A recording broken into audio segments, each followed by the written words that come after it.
Usiku ulikuwa mzito juu ya jiji la Dar es Salaam, lakini ndani ya chumba kimoja kidogo, moyo wa mtu mmoja ulipiga kwa kasi ya ajabu. Jina lake Max Nzengeli, kijana mkimya mwenye bidii anayevutia uwanjani, lakini leo hakuwa mchezaji wa Yanga wala nyota wa ligi kuu.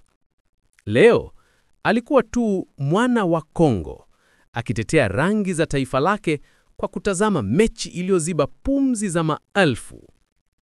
Simu yake ilikuwa ikitetemeka, marafiki wakimtumia message, mashabiki wakimtag kwenye mitandao, na kelele za nje zikiashiria kuwa kila Mwafrika aliyekuwa akifuatilia mechi hiyo hakuwa na pumzi za kutosha. Lakini Max hakuwa na muda wa kujibu. Macho yake yalikuwa yamekwama kwenye skrini. Penalti, dakika ya mwisho. Kila sauti ndani ya chumba ikawa kimya, isipokuwa mapigo ya moyo wake. Kipa wa Kongo aliposimama langoni, Max alijikuta ameinuka bila hata kujitambua. Hakuwa tena kwenye chumba, alikuwa pale uwanjani, moyoni mwa timu, akishikilia tumaini kama mwananchi miongoni mwa mamilioni.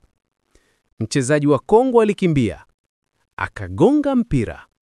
Sauti ya dunia ikazimika kwa sekunde moja.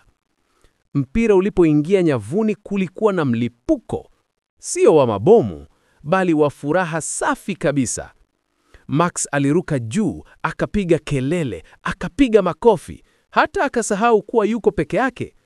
Furaha ile haikuwa ya mpira pekee, ilikuwa uzalendo, damu, kumbukumbu ya nchi yake aliyoiacha kwa muda ili kutafuta ndoto ya soka nchini Tanzania. Kwa sekunde moja, hakuwa tena mchezaji wa kulipwa, hakuwa tena nyota wa Yanga. Alikuwa mtoto wa Kongo aliyeshuhudia taifa lake likipita hatua nguvu.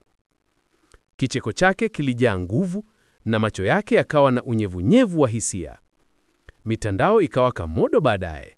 Video zake zikasambaa, watu wakimtaja, wakimpongeza, wakisema huyu ndiye mchezaji mwenye uzalendo wa kweli. Lakini kwa Max haikuwa kuhusu umaarufu, ilikuwa kuhusu moyo wake, moyo ambao kila siku unacheza kati ya Afrika mbili, Kongo aliyozaliwa na Tanzania anayopambania kila wikendi. Na usiku ule alilala na tabasamu, akijua kuwa dunia inaweza kumsahau, mashabiki wanaweza kubadilika, lakini taifa lake halitawahi kutoka moyoni.